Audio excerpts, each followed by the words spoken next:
ഹരിപാദതീർത്ഥമായ ഗംഗയുടെ തീരത്ത് പ്രായോപവേശ വ്രതവുമായി എത്തിച്ചേർന്ന പാണ്ഡവപൗത്രനായ പരീക്ഷിത്ത് മഹാരാജാവ് ആ പരീക്ഷിത്തിൻ്റെ ഹൃദയത്തിലേക്ക് ഭഗവത് കഥാമൃതത്തെ, അമൃതദ്രവ സംയുതമായ ഭാഗവതത്തെ പിബത ഭാഗവതം രസം സർവവിധത്തിലും കോരി നിറച്ചുകൊണ്ടിരിക്കുന്നു ശുകബ്രഹ്മർഷി. എന്തിനു വേണ്ടിയിട്ട്? ആലയം. ഇനി ഇതാ 2 നാളുകൂടി തക്ഷകൻ എന്നുള്ളതായ ആ ഘോരസർപ്പം വന്ന് തൻ്റെ ശരീരമാകുന്നതായ ഈ കൂടിനെ ഭസ്മീകരിക്കുമ്പോൾ തൻ്റെ ഹൃദയത്തിൽ തൻ്റെ ജീവനാകുന്നതായ ആ തിരുനാമപക്ഷി ഭഗവാന്റെ കഥകൾ, ഭഗവാന്റെ നാമം, ഭഗവാന്റെ കീർത്തനങ്ങൾ ആ ഭഗവാനിലേക്ക് ലയിച്ചിരിക്കുന്നതായ അവസ്ഥയിൽ ശരീരമാകുന്നതായ കൂടുവിട്ട് ഭഗവാനിലേക്ക് ലയിക്കുന്ന ആ ഒരു ആലയം സംഭവിക്കുന്നത് വരെ പിബത ഭാഗവതം രസം മുഹുരഹോ പിബത, കുറച്ചുകൂടി എന്ന ഭാവത്തിൽ ആ ഗുരുനാഥനിൽ നിന്നും സ്വീകരിച്ചു കൊണ്ടിരിക്കുന്നതായ പരീക്ഷിത്ത്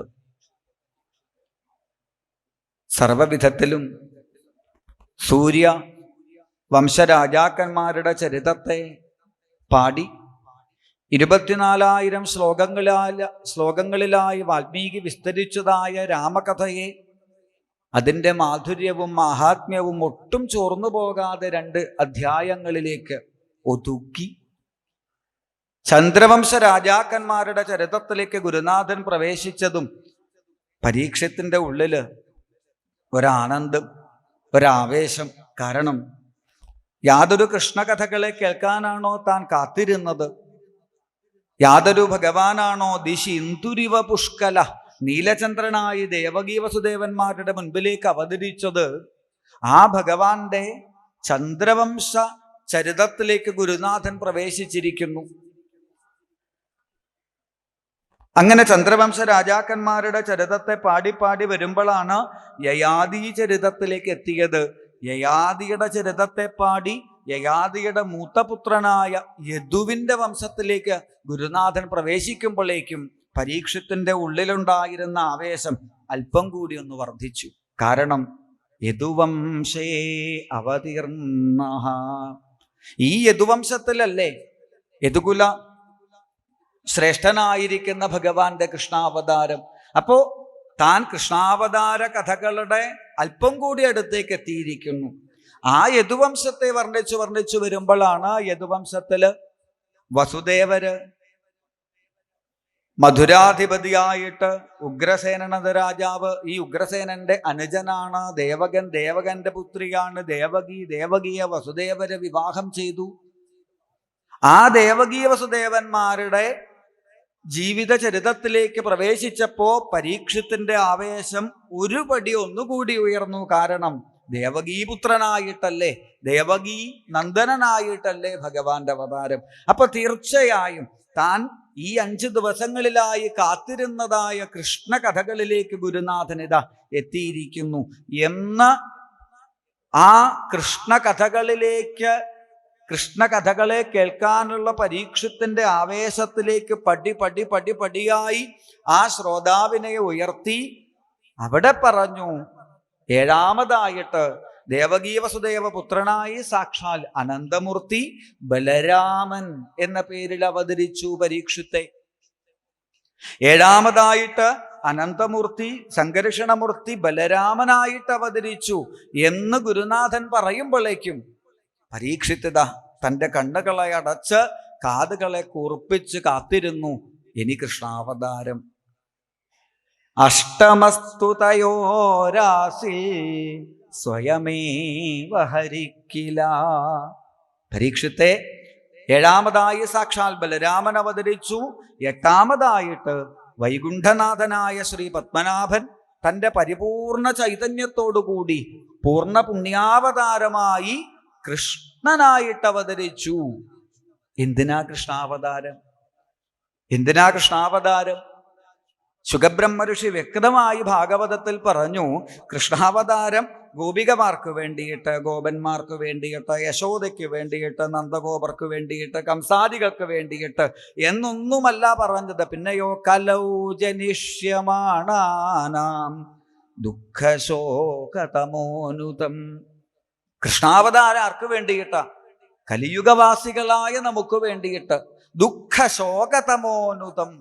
പലവിധത്തിലുള്ള കൽമഷങ്ങൾ നിറഞ്ഞ കലിയുടെ ഈ കുടിലതയ്ക്ക് മുൻപിൽ പകച്ചു നിൽക്കുന്നതായ ഓരോ ഭക്തന്റെയും ഹൃദയത്തിന് പ്രാരബ്ധത്തിന്റെ ചൂടേൽക്കാതെ തണല് കൊടുക്കാൻ, അതിനാണ് കൃഷ്ണാവതാരം.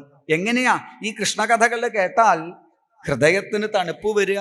യസ്മിൻ സൽക്കർണ പീയൂഷേ യശസ്ഥീർത്ഥവരേ സകൃൽ ശ്രോത്രാഞ്ജലിരുപസ്പൃശ്യ ധുനുതേ കർമ്മവാസന. യാതൊരു ഭക്തനാണോ, യാതൊരു ശ്രോതാവാണോ ഈ രണ്ട് കാതുകളിൽ കൂടിയിട്ട് ഈ ശ്രീകൃഷ്ണ കഥാമൃതത്തെ ഹൃദയത്തിലേക്ക് കയറ്റിവിടണത് അല്ലേ? തലവേദനയുടെ ഗുളിക എടുത്തു, കഴിച്ചു, കുറച്ച് കഴിയുമ്പോൾ തലവേദന പോകുന്നുണ്ട്. ഈ ഗുളിക അതിൻ്റെ ഉള്ളിൽ പോയിട്ട് എന്തൊക്കെയാ പരിപാടി ചെയ്യണത് നമ്മൾ അറിയണില്ലല്ലോ. പല പ്രവർത്തനങ്ങളും നടക്കുന്നുണ്ട്. ഇതുപോലെ കൃഷ്ണാവതാര കഥകള്, കൃഷ്ണലീലകള് അതൊന്ന് കേൾക്കുക നിങ്ങൾ, പ്രവർത്തിക്കും. ആ ശ്രീകൃഷ്ണ കഥകള് നമ്മുടെ ഉള്ളിൽ ചെന്ന് എവിടെയൊക്കെ ഹൃദയത്തിന്റെ അടിത്തട്ടിൽ പ്രാരബ്ധത്തിന്റെ ചെളി പുരണ്ടിട്ടുണ്ടോ അവിടെ ചെന്ന് തീർത്ഥവരേ സകൃൽ, ഈ ശ്രീകൃഷ്ണ കഥാതീർത്ഥം ആ പ്രാരബ്ധ ചെളിയെ അടർത്തി പുറത്തേക്ക് കളയും. അതിന് ശക്തിയുള്ളതാണ് കൃഷ്ണന്റെ കഥകള് എന്നൊക്കെ കൃഷ്ണകഥകളുടെ മാഹാത്മ്യത്തെ പാടിക്കൊണ്ടിരിക്കുക ശുകബ്രഹ്മ ഋഷി. അപ്പോഴും പരീക്ഷിത്ത് കണ്ണടച്ചിട്ട് ചിന്തിക്കുന്നത്, ഇതെന്താ കൃഷ്ണാവതാരം പറയാത്തത്, എന്താ കൃഷ്ണാവതാരം പറയാത്തത് എന്ന് ചിന്തിക്കുമ്പോഴാണ് പരീക്ഷത്തിന്റെ മുൻപിൽ ശ്രീകൃഷ്ണ കഥ പറയാൻ പുറപ്പെടുന്നത്. പക്ഷേ ഇത്രയും ദിവസങ്ങളിലായി യാതൊരു കൃഷ്ണകഥകളെ കേൾക്കാനാണോ പരീക്ഷിത്ത് കാത്തിരുന്നത്? യാതൊരു കൃഷ്ണകഥകളെ അറിയാനാണോ പരീക്ഷിത്ത് ഈ പ്രായോപവേശ വ്രതം ഉപയോഗിക്കുന്നത്? ആ കൃഷ്ണകഥകളിലേക്ക് അങ്ങ് എത്തുമ്പോഴേക്കും പരീക്ഷത്തിന്റെ ആവേശത്തെ മുഴുവൻ കെടുത്തിക്കൊണ്ട് രണ്ട് ശ്ലോകത്തില് കൃഷ്ണാവതാരമല്ല, കൃഷ്ണാവതാര ലീലകളെ മുഴുവൻ ചുരുക്കി അങ്ങ് പറഞ്ഞു. 125ഓളം വർഷം ഭഗവാൻ നടത്തിയതായ ശ്രീകൃഷ്ണ ലീലകളെ മുഴുവൻ 2 ശ്ലോകത്തിൽ. പരീക്ഷിത്തെ, അങ്ങേക്കിപ്പോ കൃഷ്ണാവതാരാണല്ലോ കേൾക്കേണ്ടത്, ഞാൻ പറഞ്ഞു തരാം. അങ്ങേക്ക് കൃഷ്ണാവതാരം ഞാൻ പറഞ്ഞു തരാം, ശ്രദ്ധിച്ച് കേട്ടോള. ഏതെങ്കിലും ഭാഗം വിട്ടുപോയിട്ടുണ്ടെങ്കിൽ ഇത് കഴിഞ്ഞാലൊന്ന് ഓർമ്മിപ്പിച്ചാ മതി എന്നും പറഞ്ഞ് ശുകബ്രഹ്മ ഋഷി പറഞ്ഞു, യാദോഗത പിതൃഗൃഹാൽ വ്രജമേധിതാർത്ഥോ. ഭഗവാൻ അദ്ഭുത ബാലകനായി കംസന്റെ കാരാഗ്രഹത്തിൽ ശംഖചക്രഗദാധാരിയായി അവതരിച്ചവിടുന്ന് നീലബാലനായി അമ്പാടിയിലേക്കെത്തി, അമ്പാടിയിൽ ബാലലീലകൾ നടത്തി, വൃന്ദാവനത്തിലേക്കെത്തി രാസലീലാദി ആനന്ദലീലകളെ നടത്തി, മധുരയിലേക്കെത്തി കംസവധാദി വീരലീലകളെ നടത്തി, ദ്വാരകയിലേക്കെത്തി 16,000-ലധികം ധർമ്മപത്നികളോടൊപ്പം അത്ഭുത ഗൃഹസ്ഥാശ്രമത്തെ ലോകത്തിനു മുമ്പിൽ കാട്ടിക്കൊടുത്തുടുവിൽ തൻ്റെ യദുകുലത്തെ ബ്രഹ്മശാപത്തെ നിമിത്തമാക്കി നശിപ്പിക്കാനുള്ള ഒരുക്കങ്ങളെ തുടങ്ങി ഉദ്ധവന് ശ്രേഷ്ഠമായ ഉപദേശം കൊടുത്ത് ഉദ്ധവനെ ബദരികാശ്രമത്തിലേക്ക് യാത്രയാക്കി ഭഗവാൻ കൃഷ്ണാവതാര ലീലകളെ കഴിഞ്ഞ് തിരിച്ചെഴുന്നള്ളി കഴിഞ്ഞു. 125ഓളം വർഷത്തെ ശ്രീകൃഷ്ണ ലീലകള് ഏതെങ്കിലും വിട്ടുപോയോ?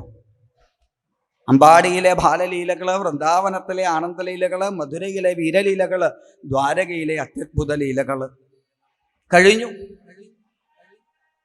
ഈ തരത്തിൽ പരീക്ഷിത്ത് എന്ന ആ ഭാഗവത പ്രേമി കേട്ട് ഹൃദയം നിറയ്ക്കാൻ തയ്യാറായിരിക്കണ സമയത്ത് അല്ലേ, പാൽപ്പായസം കുടിക്കാൻ വേണ്ടിയിട്ട് മറ്റുള്ള വിഭവങ്ങളൊക്കെ ചുരുക്കി വാങ്ങി.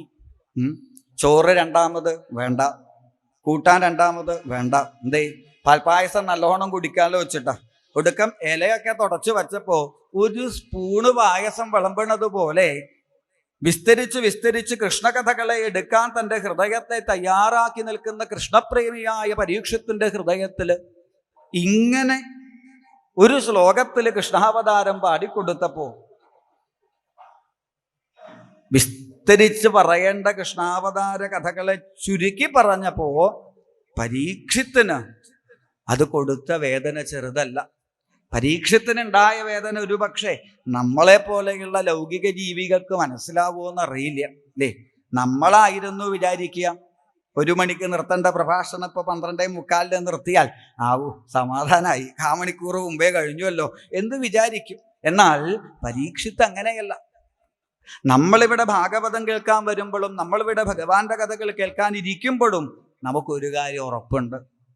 എന്തൊക്കെ കൃഷ്ണാവതാരം കേട്ടാലും എത്രയൊക്കെ കൃഷ്ണകഥകൾ പറഞ്ഞാലും ഇവിടുന്ന് പുറത്തേക്ക് എത്തി ചെരുപ്പം കിട്ടാൽ 100,000 പ്രാരബ്ധത്തിന്റെ കയറുകൾ വീണ്ടും നമ്മളെ പിടിക്കുകയായി. പക്ഷേ പരീക്ഷത്തിന് അങ്ങനെ ഒരു തിരിച്ചുപോക്കില്ല. പരീക്ഷത്തിന് ഇനി തിരിച്ചൊരു പോക്കില്ല. കൃഷ്ണകഥകൾ കേട്ട് ആ നീലവർണ്ണനിലേക്ക് ലയിക്കാൻ പുറപ്പെട്ടതായ പരീക്ഷത്തിനെ സംബന്ധിച്ച് കൃഷ്ണകഥകൾ ചുരുക്കിയത് താങ്ങാൻ പറ്റുന്നതിലും വലിയ സങ്കടം കൊടുത്തു. ഒരു തരത്തിലും ആ ഗുരുനാഥന്റെ മുൻപിൽ തൻ്റെ ഉള്ളിലുള്ളതായ കൃഷ്ണപ്രേമത്തെ മറച്ചു വെക്കേണ്ടതില്ല എന്നുള്ളത് കൊണ്ട് പൊട്ടിക്കരഞ്ഞുകൊണ്ട് ആ പരീക്ഷിത്ത് എന്ന ശ്രോതാവ് ശുകബ്രഹ്മ ഋഷിയോട് അപേക്ഷിക്കുകയാണ്. കഥിതോ വംശവിസ്താരോ ഭവതാ സോമസൂര്യയോ രാജ്ഞാം ചോഭയവംശ്യാനാം ചരിതം പരമാദ്ഭുതം. എന്തേ ഗുരുനാഥ ഇങ്ങനെ ചുരുക്കിയത്? എത്രയോ അവതാര ലീലകള് അങ്ങ് ഇതുവരെ ഈ 4 ദിവസം പറഞ്ഞു. അതിൽ പല കഥകളും എനിക്ക് കുറച്ചുകൂടി വിസ്തരിച്ച് കേൾക്കണം എന്ന് ആഗ്രഹം ഉണ്ടായിരുന്നു. രാമായണമൊക്കെ കുറച്ചുകൂടി ആവായിരുന്നു എന്ന് മോഹമുണ്ട്. പക്ഷേ ഞാൻ മിണ്ടിയില്ല. എന്താ അറിയോ, അവസാന രാമായണം പറഞ്ഞിട്ടേ കൃഷ്ണകഥകൾക്ക് സമയം കുറഞ്ഞു പോണ്ട. മറ്റു കഥകൾ വിസ്തരിച്ചു പോയി പറഞ്ഞിട്ട് തൻ്റെ കൃഷ്ണന്റെ കഥകൾക്ക് സമയം കുറയരുതല്ലോ എന്ന് കരുതി ഞാൻ കാത്തിരുന്നത് ഈ ഒരു കൃഷ്ണകഥകൾ കേൾക്കാനാ. എന്നിട്ട് ഈ 5 ദിവസങ്ങളിലായി കാത്തിരുന്ന എൻ്റെ മുൻപിൽ ഇങ്ങനെ കൃഷ്ണാവതാരത്തെ ചുരുക്കാൻ എന്താ കാരണം? കേൾക്കണ്ട എനിക്ക് കൃഷ്ണാവതാരം അല്ല, ഈ കൃഷ്ണകഥകളുടെ മാഹാത്മ്യം അതിപ്പോ എങ്ങനെയാ പറയാ? കൃഷ്ണകഥകളുടെ മാധുര്യം അത് ഞാനിപ്പോ എങ്ങനെയാ വർണ്ണിക്കുക? നിവൃത്തതർഷൈഹി ഉപഗീയമാനാൽ ഭവൗഷധാൽ ശ്രോത്രമനോഭിരാമാൽ. നിവൃത്തന്മാരായ ഋഷീശ്വരന്മാർക്കും പ്രവൃത്തന്മാരായിട്ടുള്ള ലൗകിക ജീവികൾക്കും ഒരുപോലെ മധുരമായ കൃഷ്ണകഥകൾ. ഋഷീശ്വരന്മാര് നിവൃത്തന്മാരെന്ന് വെച്ചാൽ ഈ പറഞ്ഞ പ്രാരബ്ധങ്ങളുടെ നൂലാമാലകളിൽ നിന്നൊക്കെ നിവൃത്തി രക്ഷ നേടിയവര്. അവര് ചെയ്യലെല്ലാം നിർത്തിയവരാ അല്ലേ. നമ്മളൊക്കെ ഈ ചെയ്യലിൻ്റെ ഉള്ളിൽ പെട്ട ആൾക്കാരാ. എപ്പോഴും നമ്മുടെ മനസ്സിന്റെ ചിന്ത എന്താ? ഇപ്പൊ ഇവിടെ ഇരിക്കുമ്പോൾ നിങ്ങളുടെ മനസ്സിന്റെ ചിന്ത എന്താ?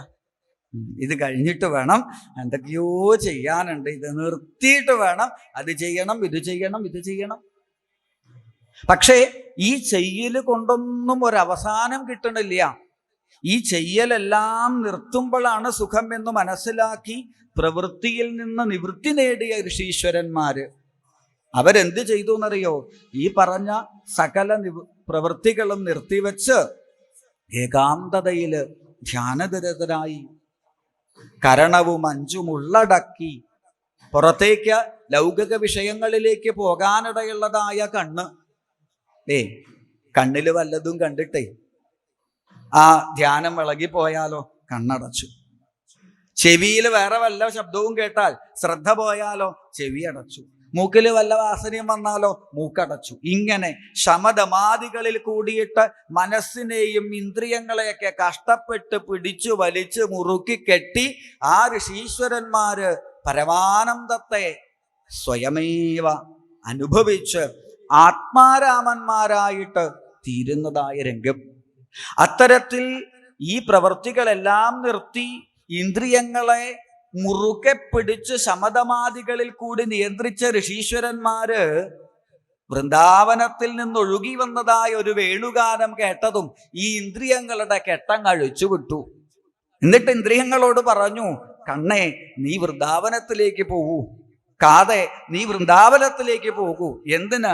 ഇനി കൃഷ്ണാവതാരം കഴിയണത് വരെ, ഇനി ഈ കൃഷ്ണലീലകൾ അവസാനിക്കണത് വരെ ഞങ്ങൾ കണ്ണടക്കില്ല, കാതടക്കില്ല. കാരണം കോമളം കൂജയൻ വേണും ശ്യാമളോയം കുമാരക വേദവേദ്യം പരം ബ്രഹ്മ ഭാസതാം പുരതോ മമ. കണ്ണടച്ച് ഹൃദയത്തിൽ ഒന്ന് കാണണം എന്ന് വിചാരിച്ചു കൊതിച്ച ആ വേദവേദ്യനായ പരബ്രഹ്മമിത കണ്ണു തുറന്നു കാണാൻ പാകത്തിന് മുമ്പിൽ വന്നിരിക്കുന്നു. അപ്പൊ ഇനി എന്തിനാ തപസ്? അപ്പൊ ഇനി എന്തിനാ ധ്യാനം? അപ്പൊ ഇനി എന്തിനാ ശമം ദമം? ഇങ്ങനെ സർവചരാചരങ്ങൾക്കും ആനന്ദം വാരി വിതറാൻ വന്ന കൃഷ്ണന്റെ കഥകള്, ആ കൃഷ്ണ കഥകളൊന്ന് വന്നപ്പോ എന്തായി എന്നറിയോ? ആത്മാരാമന്മാരായ മുനീശ്വരന്മാര് പോലും ഈ കഥകളിൽ അങ്ങ് രമിക്കാൻ തുടങ്ങി. സ്വതവേ ഈ ലോകത്തോടൊരു ബന്ധമില്ലാത്ത ആൾക്കാരാണ്, ലൗകികമായ അല്ലെങ്കിൽ വാക്കുകളോടൊന്നും താല്പര്യമില്ലാത്തവരൊക്കെ ആണെങ്കിലും കൃഷ്ണകഥകള് എന്തിന്? പുത്രേതി. വേദവ്യാസൻ ഉപനയനം കഴിക്കാൻ പൂണൂലും എടുത്തിട്ട് പിറകിലെ പോവുക ശുഗബ്രഹ്മ ഋഷിയോട്.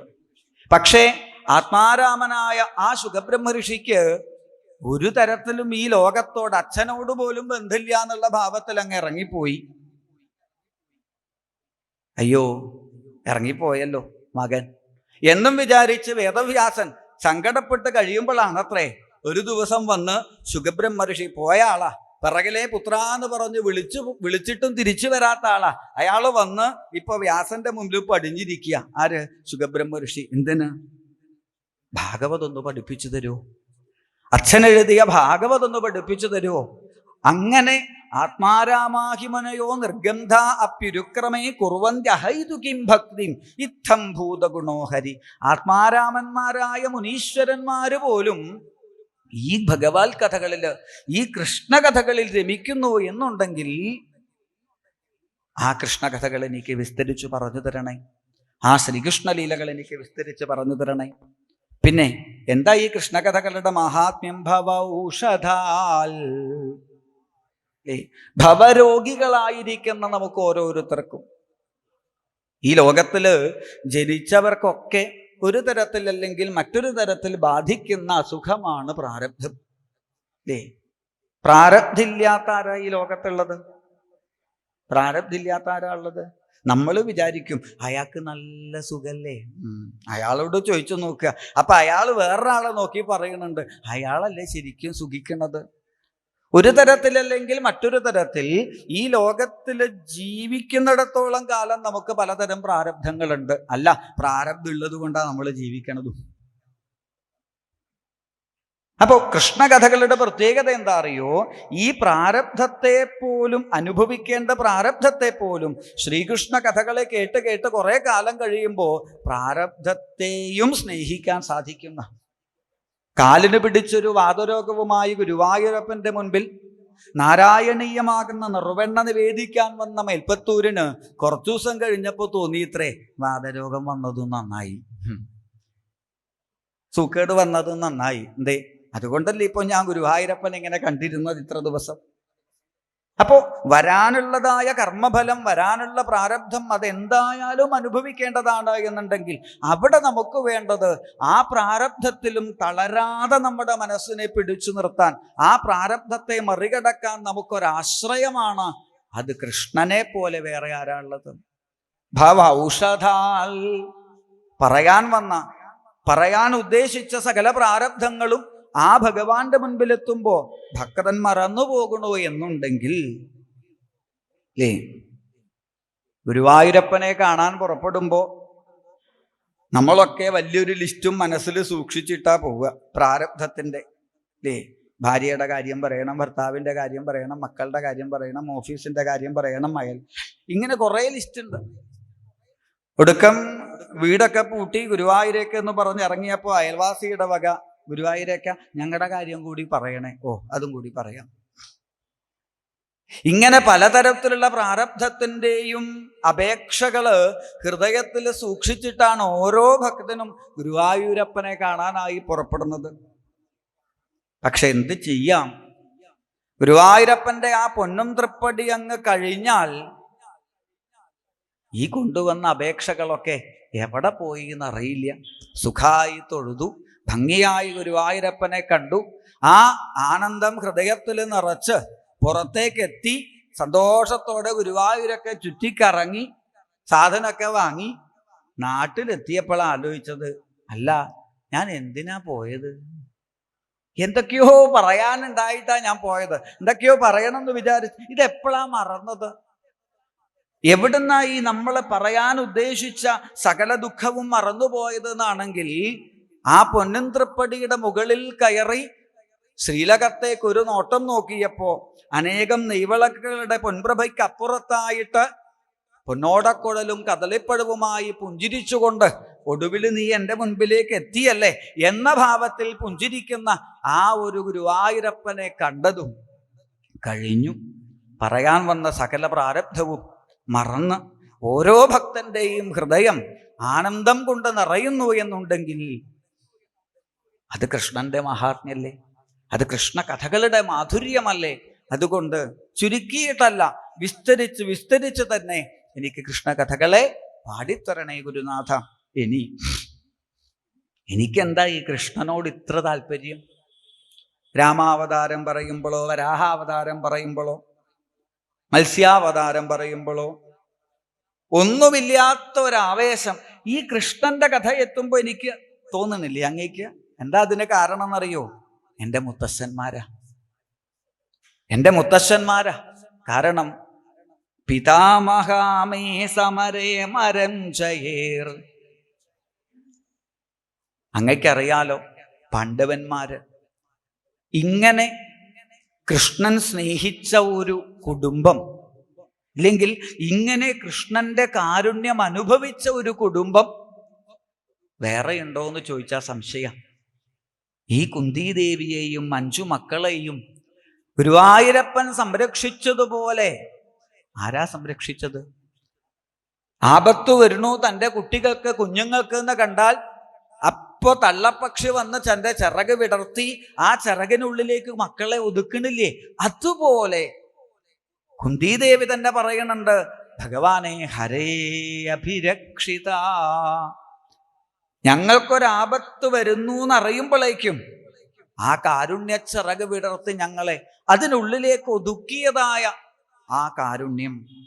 അങ്ങനെ കൗരവ സൈന്യസാഗരത്തെ പാർത്ഥസാരഥിയായ ഭഗവാനോടൊപ്പം നിന്ന് നേരിട്ട് ആ കൃഷ്ണകൃപാസാഗരം ഒന്നുകൊണ്ട് മാത്രം കൈവർത്തകനായിരിക്കുന്ന കേശവന്റെ അനുഗ്രഹത്താൽ ദുരത്യമായിരിക്കുന്ന കൗരവ സൈന്യസാഗരത്തെ തരണം ചെയ്ത് മഹാഭാരത യുദ്ധം കഴിഞ്ഞ് വിജയത്തിന്റെ ധർമ്മധ്വജത്തെ ഉയർത്തി പാണ്ഡവന്മാര്. കൗരവന്മാരൊക്കെ ചത്തു. ഇത്രകാലം ആഗ്രഹിച്ച കുറച്ചു ഭൂമിയല്ല, സൂചി കുത്താനുള്ള സ്ഥലമല്ല, രാജ്യം മുഴുവൻ സ്വന്തായി, കൊട്ടാരം മുഴുവൻ സ്വന്തായി, സമ്പത്തും സേനയും അധികാരവും കിരീടവും ചെങ്കോലും എല്ലാം പാണ്ഡവന്മാർക്ക് സ്വന്തമായി. ആ സകല തരത്തിലുള്ളതായ ഐശ്വര്യവും സമ്പത്തും സ്വന്തമായ മുഹൂർത്തത്തിലാണ്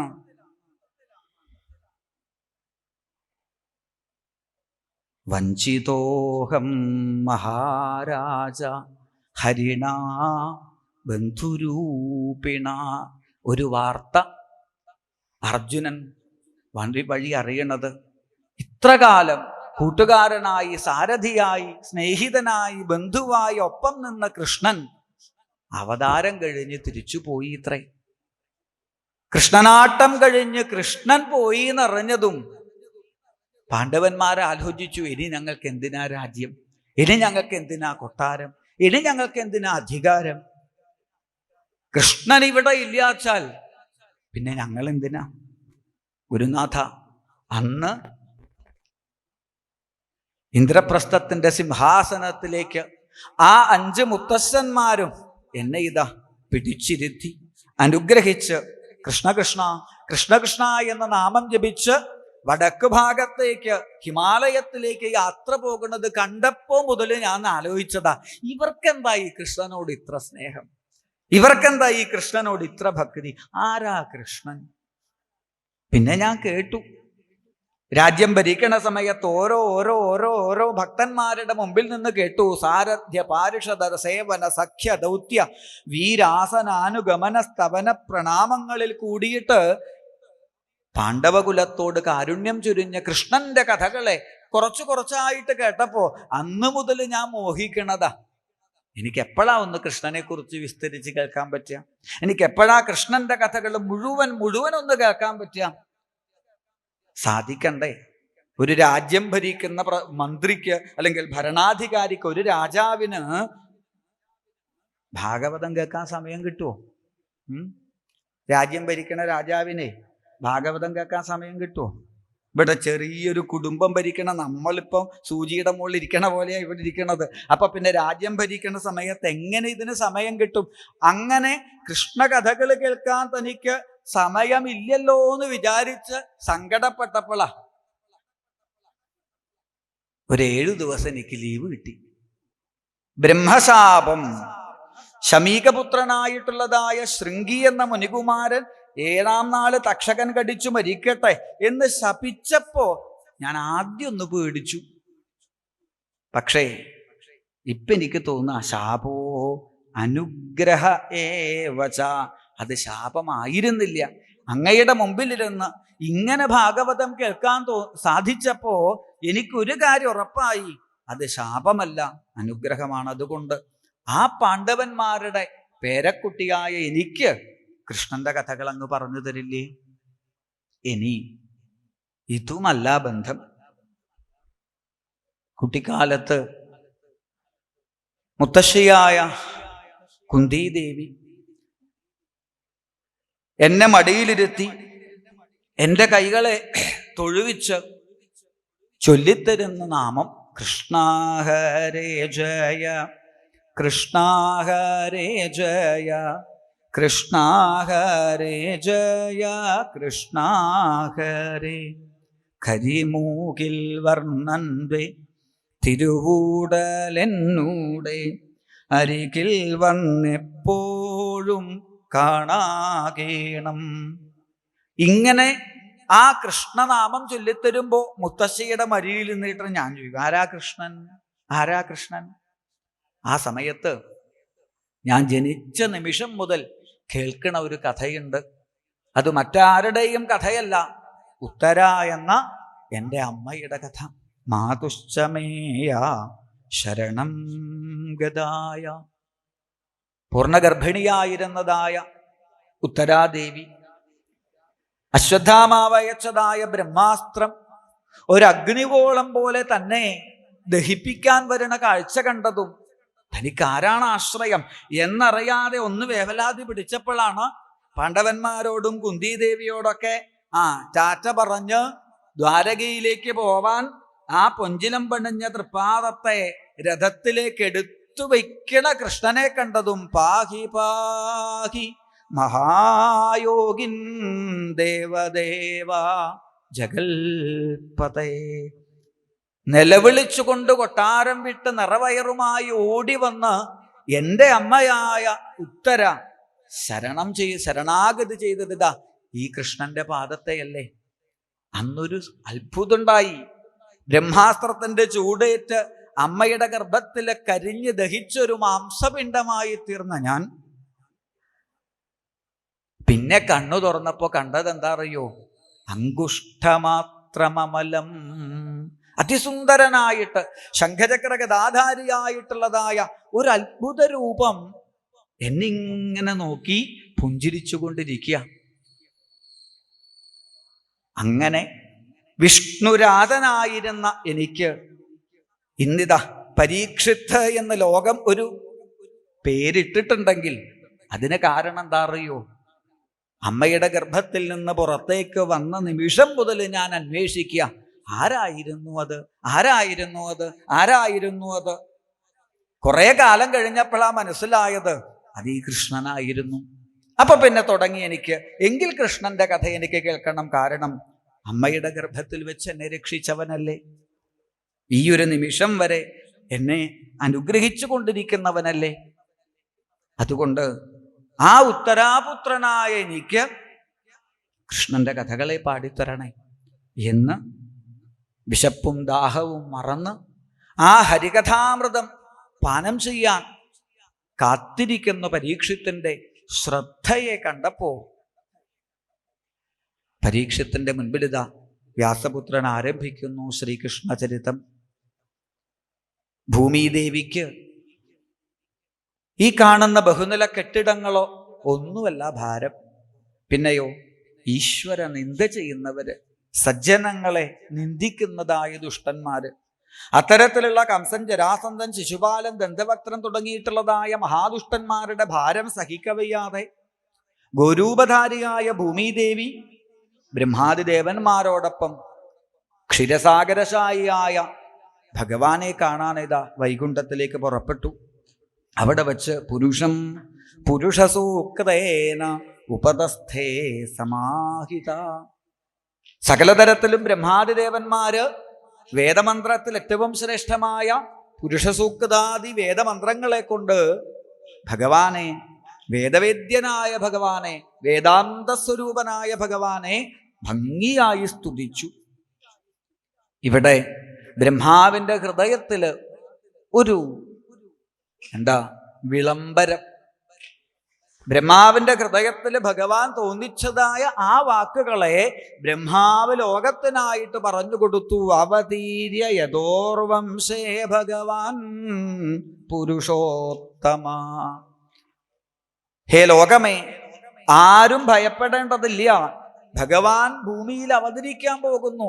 യദുകുലത്തില് ഭഗവാൻ ദേവകീ വസുദേവ പുത്രനായിട്ട് പരിപൂർണതമാവതാരമായി വരാൻ പോകുന്നു. പോരാ, ഭഗവാന്റെ ജ്യേഷ്ഠ സഹോദരനായി സാക്ഷാൽ അനന്തമൂർത്തി ബലരാമനായിട്ടും പത്മനാഭ സോദരിയായിട്ട് സാക്ഷാൽ ജഗദംബിക നന്ദഗോപപുത്രിയായിട്ടും അവതരിക്കുന്നു.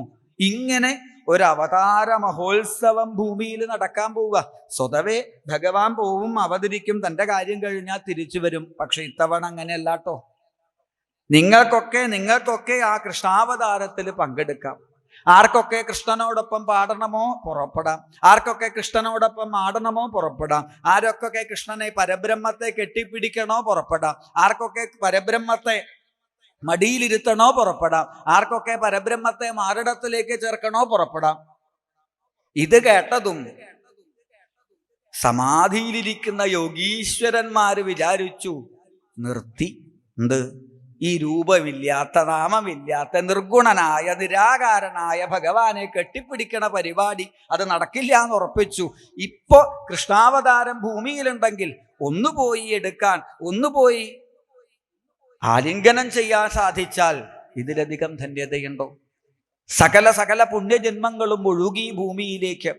ഒരു നാടക നടൻ എപ്രകാരാണോ വേദിയിലേക്ക് വരുന്നതിന് മുമ്പ് വേദിയെ അണിയിച്ചൊരുക്കുന്നത്, അതുപോലെ 125ഓളം വർഷത്തെ ഭൂലോകമാകുന്ന നാടകവേദിയിലെ ആനന്ദനാട്യത്തിന് ഇറങ്ങി വരുന്ന ഗോലോകനാഥനായ ആ ഭഗവാന്റെ അവതാരത്തിന് മുന്നോടിയായി ഭൂമിയെ അണിയിച്ചൊരുക്കി ഭക്തന്മാര്. മധുരയിലും വൃന്ദാവനത്തിലും അമ്പാടിയിലും ഒക്കെയായി അവര് പല വേഷത്തില്, പല രൂപത്തില് ഭഗവാനെ കാത്തിരുന്നു. മധുരാവാസികളായി കുറേ പുണ്യജന്മങ്ങള്, കുറെ ആൾക്കാര് മധുരയില് പോയി താമസിച്ചു, ജനിച്ചു. എന്താ അറിയോ? മധുരയിലാണത്രേ ഭഗവാന്റെ അവതാരം. മധുരയിലാണ് ഭഗവാന്റെ അവതാരം എന്ന് കേട്ടതും പുണ്യജന്മങ്ങളൊക്കെ മധുരയിൽ പോയി അവതരിച്ചു. പിന്നെ ആൾക്കാർ വരുമ്പോൾ അറിഞ്ഞത് മധുരയിൽ ഇനി സ്ഥലമില്ല, അവിടെ ഇനി വേഷമില്ല, സ്ഥലം കഴിഞ്ഞു. അപ്പൊ ആരോ പറഞ്ഞത്, വേണമെങ്കിൽ ഇപ്പൊ അമ്പാടിയിലേക്ക് പോയാൽ ഇവിടെ അവതാരേ ഉള്ളൂ. കാണേണ്ട കുട്ടിക്കളി മുഴുവൻ, ബാലലീല മുഴുവൻ അമ്പാടിയിൽ പോയാൽ കാണാം.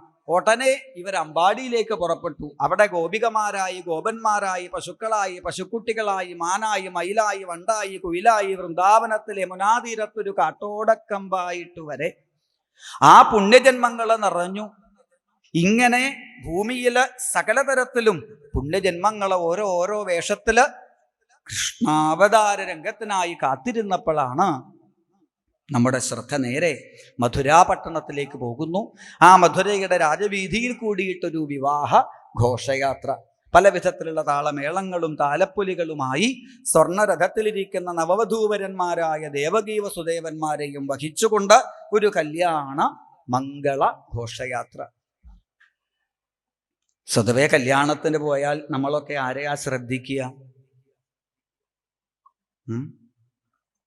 കല്യാണത്തിന് പോയാൽ നമ്മൾ ആരെയാ ശ്രദ്ധിക്കുക? നിങ്ങളൊന്നും കല്യാണത്തിനും പോവാറില്ലേ? വധുവിനെയും വരനെയുമാണ് അല്ലെ, ചെക്കനെയും പെണ്ണിനെയാണ് നോക്കുക. പക്ഷേ ഇവിടെ ഒരാളും വസുദേവരെയും ശ്രദ്ധിച്ചില്ല, ദേവകിയെയും ശ്രദ്ധിച്ചില്ല. സകലരും ശ്രദ്ധിച്ചത് ആരെയാ അറിയോ?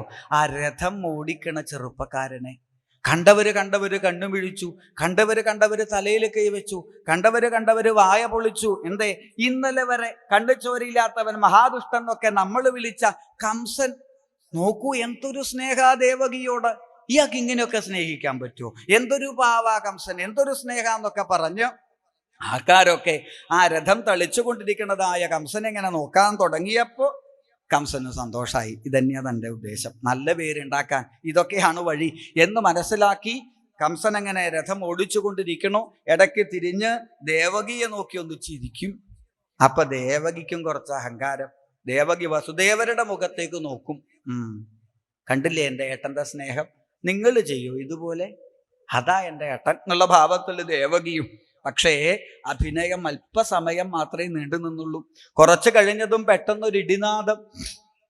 അതിന് പിറകെ അതിഗംഭീരമായിട്ടുള്ള ഒരു അശരീരി. അസ്യാസ്ത്വാമഷ്ടമോ ഗർഭോ ഹന്തായാം വഹസേ അബുധ. ഹേ മന്ദബുദ്ധിയായവനെ, ഇവളുടെ 8ാമത്തെ കുട്ടി നിന്റെ അന്തകനായിരിക്കും. അശരീരി അങ്ങ് കേട്ടതും കംസൻ തിരിച്ചൊരു നോട്ടം നോക്കി. ഇത്തവണ ചിരിച്ചോണ്ടല്ല. 8ാമത്തെ കുട്ടി പോയിട്ട് 8ാമത്തെ നിമിഷം ഇവളിവിടെ ബാക്കിയുണ്ടായിട്ട് വേണ്ടേ? മുല്ലമാല ചൂടിയതായ ദേവകിയുടെ മുടിക്കുത്തവിടെ പിടിച്ചു. ഉറയിൽ നിന്ന് വാള് വലിച്ചൂരി ദേവകിയെ വെട്ടാനങ്ങ് പുറപ്പെട്ടതും വസുദേവോ മഹാഭാഗ. വസുദേവര് കംസന്റെ കയ്യവിടെ പിടിച്ചു. വസുദേവര് പറഞ്ഞു, ഇത്രയും ആൾക്കാര് കൂടി നിൽക്കുന്നതായ സമയത്ത് അങ്ങയെപ്പോലെ നല്ല നല്ല ഗുണമുള്ളതായ ഒരാള് ഒരു വധുവിനെ, ഒരു സ്ത്രീയെ വധിക്കണതേ മഹാപാപം. അതും കല്യാണ മണ്ഡപത്തിൽ നിന്ന് ഇറങ്ങി വരുന്ന സമയത്ത് കൊന്നാൽ അങ്ങയ്ക്കത് ദോഷം ചെയ്യില്ലേ? പിന്നെ 8ാമത്തതല്ലേ, ഇനി എത്ര കാലം കാത്തിരിക്കണം? ദേവകിയല്ലല്ലോ അങ്ങയുടെ അന്തകൻ. ഒരു കാര്യം ഞാൻ ചെയ്യാം, 8ാമത്തതെന്ന് നോക്കണ്ട, ഉണ്ടാകുന്ന സകല കുട്ടികളെയും പ്രസവിച്ച ഉടനെ ഞാൻ അങ്ങയുടെ മുൻപിലേക്ക് തരാം. കൊല്ലോ വളർത്തോ എന്താ ചെയ്തോളൂ എന്ന് സത്യം ചെയ്തു വസുദേവരെ വിശ്വാസമുള്ളതായ ആ കംസൻ പിടിവിട്ടു. സർവ്വവിധത്തിലും ആ ഘോഷയാത്രയ്ക്ക് അവിടെ പിന്നെ നടന്നില്ല. കാലങ്ങൾ അങ്ങനെ നീങ്ങി. ഒടുവിലിതാ ദേവകി ഗർഭം ധരിച്ചു, ഒരാൺകുഞ്ഞിന് ജന്മം കൊടുത്തു. ആദ്യമായിട്ട് കിട്ടിയതായ ആ ഉണ്ണിയെ ഒന്ന് മാരടത്തിലേക്ക് ചേർക്കാൻ പോലും വസുദേവര് സമ്മതിച്ചില്ല. വസുദേവര് പറഞ്ഞു, ദേവകി നീ അതിൻ്റെ മുഖം കാണണ്ട, കണ്ടാ നിനക്ക് സങ്കടാവും. എടുത്തു കൊണ്ടുപോയി കംസന്റെ മുൻപിലേക്ക് അങ്ങ് സമർപ്പിച്ചു. കംസൻ പഴയ കാര്യമൊക്കെ മറന്നുപോയി. ഒരു ദിവസം വസുദേവർ എന്തോ ഒരു പൊതിക്കെട്ട് ഇങ്ങനെ കൊണ്ടുവരുന്നുണ്ട്, എന്തോ ഒരു സാധനം കൊണ്ടുവന്ന് തൻ്റെ മുമ്പിൽ വെക്കണുണ്ട്. ഇതെന്താ സാധനം, ഇതെന്താ സമ്മാനപ്പൊതി എന്ന ഭാവത്തിൽ കംസൻ ഒന്ന് നോക്കിയപ്പോഴാണ് ആ പൊതിയുടെ ഉള്ളിൽ നിന്ന് 2 കുഞ്ഞിക്കൈയും 2 കുഞ്ഞിക്കാലുകളും ഇളകണത് കണ്ടത്. അതങ്ങ് കണ്ടതും കംസനുണ്ടായി ഒരു വേദന. ഓടി വന്ന് ആ കുട്ടിയെ അങ്ങ് വാരിയെടുത്തു. വസുദേവരോട് ചോദിച്ചു, എന്താ വസുദേവരെ ഇത്? ദേവകി പ്രസവിച്ചു, ഞാൻ എൻ്റെ വാക്ക് പാലിച്ചു, 1ാമത്തെ കുട്ടിയാണ്. കിം ദുസ്സഹം नु സാധൂനാം. എൻ്റെ വസുദേവരെ, നിങ്ങളുടെ ഒരു സത്യസന്ധത ഇങ്ങനെയുണ്ടോ? അന്ന് ആൾക്കാരുടെ മുമ്പിൽ വെച്ച് മന്ദബുദ്ധി എന്നൊക്കെ കേട്ടപ്പോൾ അപ്പളത്തൊരാവേശത്തിന് കൊല്ലുന്നൊക്കെ പറഞ്ഞു എന്നല്ലാണ്ടേ കുട്ടിയെ കൊല്ലാൻ മാത്രം ദുഷ്ടനൊന്നുമല്ലേ ഞാൻ. പിന്നെ ഇനി വേണമെങ്കിൽ തന്നെ 8ാമത്തതല്ലേ, ഇത് 1ാമത്തതല്ലേ ആയിട്ടുള്ളൂ. അപ്പൊ നോക്കാം, ഇവനെ അങ്ങ് തിരിച്ചു കൊണ്ടുപോയിക്കോളൂ. പ്രതിയാതു കുമാരോയം നഹ്യസ്മാദസ്തിമേ ഭയം. ഇവനെ കൊണ്ട് എനിക്ക് പേടിയൊന്നുമില്ല, തിരിച്ചു കൊണ്ടുപോയിക്കോളൂ. സന്തോഷം. ദേവകിയോട് എൻ്റെ അന്വേഷണമൊക്കെ പറയണം, ഞാൻ കാണാൻ വരുന്നുണ്ട്, 28ാം പിറന്നാൾ പൊടി പിടിക്കണം എന്നൊക്കെ പറഞ്ഞ് കംസൻ തൻ്റെ കഴുത്തിൽ നിന്ന് നല്ലൊരു മുത്തുമാലയെടുത്ത് മരുമകന് സമ്മാനായിട്ട് കൊടുത്ത് തലയിൽ കൈവച്ച് നന്നായി വരട്ടെ എന്നൊക്കെ അനുഗ്രഹിച്ച് വസുദേവരോട് കൊണ്ടുപോകാൻ പറഞ്ഞു. വസുദേവര് കുട്ടിയെടുത്ത് ഇതിൽ കൂടി ഇറങ്ങിയപ്പോൾ പിറകിൽ കൂടി ഒരാൾ ഇങ്ങോട്ട് കയറി വന്നു. സമ്മതിക്കണം, നാരദരോ എന്താ സംവദിക്കേണ്ടത്? അല്ല, അന്തകനെ ഇങ്ങനെ കയ്യിൽ കിട്ടിയിട്ടേ സമ്മാനം കൊടുത്ത് പറഞ്ഞേക്കണ ആ ഒരു ധൈര്യം ഉണ്ടല്ലോ. അയ്യോ നാരദരെ, ഇതൊന്നാമത്തതാ, മറ്റേത് എട്ടാമത്തതല്ലേ എന്ന് ആര് പറഞ്ഞു? അശരീരി. ഈ അശരീരി എന്ന് വെച്ചാൽ എന്താ? അശരീരി എന്ന് വെച്ചാൽ ഒളിഞ്ഞിരുന്ന് പറയണതിനെ അശരീരി എന്ന് പറയാ. ആളെ കാണില്ല, ഒളിഞ്ഞിരുന്നിട്ടാ പറയാ. അപ്പൊ തന്നെ എന്തോ കളവുണ്ട് എന്ന് ഉറപ്പല്ലേ? സത്യമായിട്ടുള്ള കാര്യമാണെങ്കിൽ മുമ്പിൽ വന്നിട്ട് പറഞ്ഞുകൂടെ? അപ്പൊ ഈ അശരീരി എന്ന് പറഞ്ഞാൽ തന്നെ അതിലൊരു കളവുണ്ട്. പിന്നെ എട്ടാമൻ എന്ന് പറഞ്ഞാൽ ഈ ദേവന്മാരുടെ ഒരു കുഴപ്പം എന്താ അറിയോ? അവരിങ്ങനെ സംസ്കൃതത്തെ എടുത്ത് അങ്ങോട്ടും ഇങ്ങോട്ടൊക്കെ കൂട്ടിയിട്ട് അർത്ഥം മാറ്റും ഇടയ്ക്കിടയ്ക്ക്. അഷ്ടഗുണങ്ങളും തികഞ്ഞവനാകും, അഷ്ട ഐശ്വര്യങ്ങളും തികഞ്ഞവനാകും. ഇതൊക്കെ എട്ടാമെന്നുള്ള വാക്കിന്റെ അർത്ഥം. ഇനി പോട്ടെ കംസ, എട്ടാമത്തെ കുട്ടി എന്ന് വിചാരിച്ചാൽ 8 കുട്ടികളെ നീളത്തിൽ നിർത്തിയാൽ ഇങ്ങോട്ടേക്ക് എണ്ണിയാൽ ഈ അറ്റത്തുള്ളത് തിരിച്ചെണ്ണിയാൽ ആ ഭാഗത്തുള്ളത് 8. 8 കുട്ടികളെ വട്ടത്തിൽ നിർത്തിയാലോ നീ വട്ടത്തിലാവും, ഏതാ 8 എന്ന് മനസ്സിലാവാണ്ട്. അതുകൊണ്ട് ഉണ്ടാമ്പ് തീർത്താ സമാധാനമായിട്ട് കിടന്നു. അല്ല, ഞാനിത് പറഞ്ഞു എന്നേ ഉള്ളൂ, നിന്റെ ഇഷ്ടം പോലെ ചെയ്തോളൂ എന്നും പറഞ്ഞ് കംസൻ നാരദരങ്ങ് ഇറങ്ങിപ്പോയതും അന്ന് രാത്രി മുഴുവൻ കംസൻ കയ്യിലെ വിരലും കാലിലെ വിരലും ഒക്കെ കൂടി എണ്ണി നോക്കി, കണക്കങ്ങ് ശരിയാവണില്ല. ഓടിപ്പോയി വസുദേവരുടെ കയ്യിൽ നിന്ന് ആ കുട്ടിയെടുത്ത് ജാതം അഹൻപുത്രം തയോഹോ അജനശങ്കയാ, ഉണ്ടാകുന്ന 6 കുട്ടികളെയും നിഷ്കരുണം വധിച്ചു. 7ാമതായിട്ട് സാക്ഷാൽ അനന്തമൂർത്തി ബലരാമനെ ഗർഭം ധരിച്ചു. ഇവിടെ മായാഭഗവതിയെ സാക്ഷാൽ ശ്രീപത്മനാഭൻ തൻ്റെ സഹോദരിയായ ആ ഭഗവതിയെ അടുത്തേക്ക് വിളിച്ചു. ഗച്ഛദേവി വ്രജം ഭദ്രേ ഗോപഗോപിരലങ്കൃതം. ഇനി അമ്മയുടെ വേഷമാണ്. എന്തൊക്കെയാ ചെയ്യേണ്ടത് ഞാൻ പറയാം. ബലരാമേട്ടൻ അറിയാതെ ബലരാമേട്ടനെ ആ രോഹിണിയുടെ ഗർഭത്തിലേക്ക് മാറ്റുക. എന്നിട്ട് യശോദാഗർഭത്തിലേക്ക് ഭഗവതി പ്രവേശിക്കുക. എന്നിട്ട് അപ്പോൾ ദേവകിയുടെ ഗർഭം ഒഴിയല്ലോ, അവിടേക്ക് ഞാൻ കയറിക്കോളാം. ഇങ്ങനെ ഒരു പദ്ധതി. അപ്പൊ ഭഗവതി ചോദിച്ചു, ഇതൊക്കെ ഞാൻ ഏട്ടനെ ചെയ്തു തരാം, എന്നിട്ട് എനിക്കിപ്പോ അർച്ചിഷ്യന്തി മനുഷ്യാം സ്ത്വാം സർവകാമവരേശ്വരീം ദുർഗേതി ഭദ്രകാളീതി വിജയാ വൈഷ്ണവീതി ച കുമുദാ ചണ്ഡികാ കൃഷ്ണ മാധവീ കന്യകേതി ച മായാ നാരായണീശാനി ശാരദേത്യംബികേതി ച.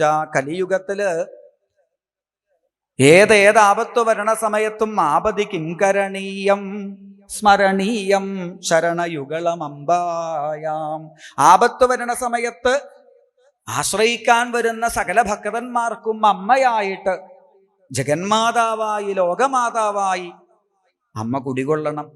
ദുർഗയെന്നും ഭദ്രകാളിയെന്നും കുമാരിയെന്നും കന്യക എന്നും അനേകമനേകം നാമത്തില് മുകാംബികയായും നാദാംബികയായും കന്യാകുമാരിയായും ചോറ്റാനിക്കരയമ്മയായും സർവവിധത്തിലും പ്രപഞ്ചത്തിന് അമ്മയായിട്ട് മാറണം എന്ന ആ ഭഗവാന്റെ വാക്ക് കേട്ടതും തഥേതി ഓം ഇതി, അങ്ങനെ ആകട്ടെ എന്ന് സ്വീകരിച്ചു.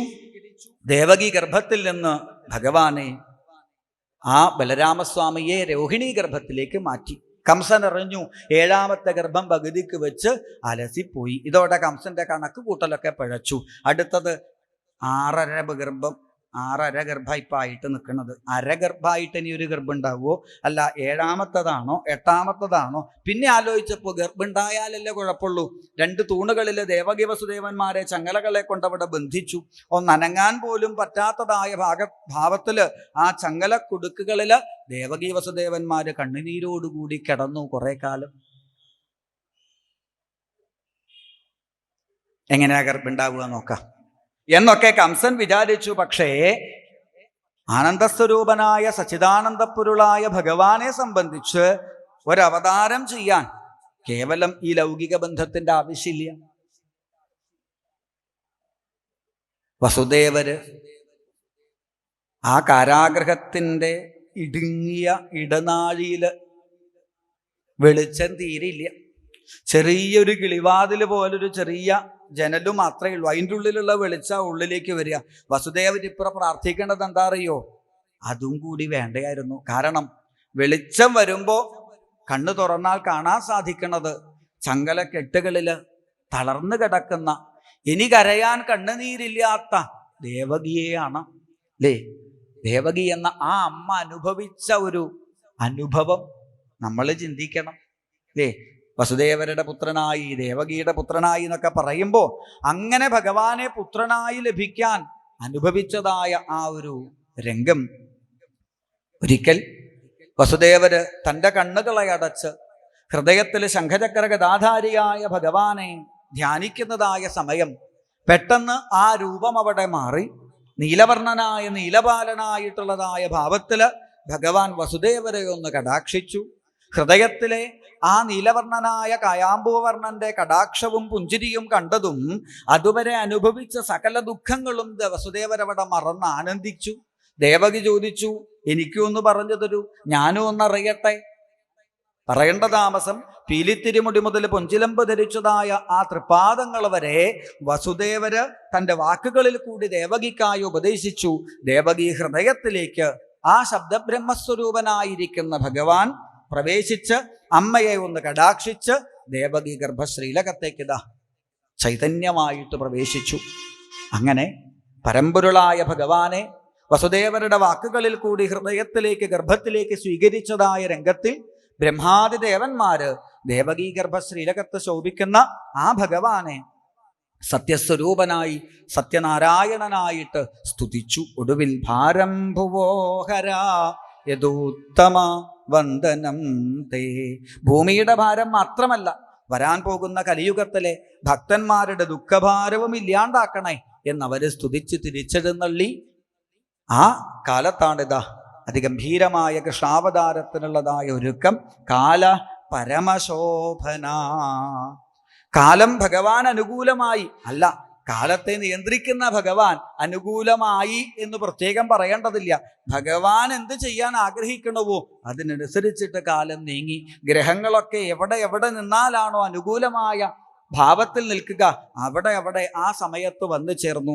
ചിങ്ങമാസത്തിൽ അഷ്ടമി രോഹിണി സുതലത്തിൽ അർദ്ധരാത്രിയിൽ സർവവിധത്തിലും പ്രപഞ്ചം മുഴുവൻ ആനന്ദം അനുഭവിച്ചതായ രംഗത്തില് യമുനാനദി കളകളാരവം ഒഴുക്കിക്കൊണ്ട് എൻ്റെ ഇരു കരകളിലുമായി എനിക്ക് കൃഷ്ണനാട്ടം കാണാമല്ലോ എന്ന സന്തോഷത്തിൽ ഒഴുകുമ്പോൾ വൃന്ദാവനത്തിലെ കാട്ടോടക്കമ്പകളിലേക്ക് കാറ്റ് വന്ന് തട്ടുമ്പോൾ തനിയെ വേണുഗാനം ഒഴുകാൻ തുടങ്ങിയപ്പോൾ സിദ്ധഗന്ധർവ ചാരണ പന്നര കിന്നരാദികൾ എല്ലാവരും പുഷ്പവൃഷ്ടി ചെയ്യാനും തിരുനാമം ജപിക്കാനും തയ്യാറായി നിൽക്കുന്ന സമയത്ത് ബ്രഹ്മാദിദേവന്മാര് പരമ്പൊരുളായ ശ്രീപത്മനാഭന്റെ ആ പൂർണ്ണാവതാരത്തെ കാണാനായിട്ട് കാത്തിരുന്നതായ രംഗത്തില് എങ്ങനെ ആയിരിക്കും ഭഗവാന്റെ അവതാരം എന്നവരൊക്കെ ഔത്സുക്യത്തോടുകൂടി നോക്കി നിൽക്കുന്നതായ രംഗത്തില് മധുരാപട്ടണത്തെ മുഴുവൻ വായുദേവൻ സുഗന്ധപൂരിതമാക്കിയതായ രംഗത്തില് അർദ്ധരാത്രിയിൽ പൂർണ്ണചന്ദ്രൻ ആകാശത്ത് ഉയർന്നതായ രംഗത്തില് താമരകൾ വിടർന്നതായ രംഗത്തില് മയിലുകൾ പീലി വിടർത്തിയും കുയിലുകൾ കൂജനം ചെയ്തും കൃഷ്ണാവതാരത്തെ ലോകത്തെ അറിയിച്ചതായ രംഗത്തില്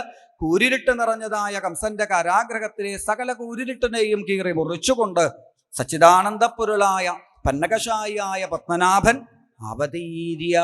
അവതരിച്ചു.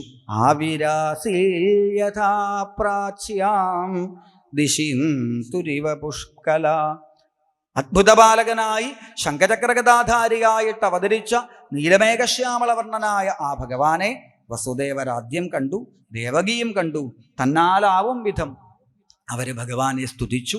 ഒടുവിൽ ദേവകിയുടെ പ്രാർത്ഥനയാണ്, ഭഗവാനെ എൻ്റെ പുത്രനായിട്ട് അങ്ങ് അവതരിക്കണമെന്നൊക്കെ കേട്ടപ്പോ ഞാൻ വലിയ സന്തോഷത്തിലായിരുന്നു ഇത്ര സമയം. പക്ഷെ ഇപ്പോ ഇങ്ങനെ ശംഖചക്ര ഗദാധാരിയായിട്ടൊക്കെ നിൽക്കുമ്പോഴേ നമസ്കരിക്കണമെന്ന് തോന്നുന്നുണ്ട്, പ്രദക്ഷിണം വെക്കണമെന്ന് തോന്നുന്നുണ്ട്, സ്തുതിക്കണമെന്ന് തോന്നുന്നുണ്ട്. അതല്ലല്ലോ ഒരു അമ്മയ്ക്ക് വേണ്ടത്.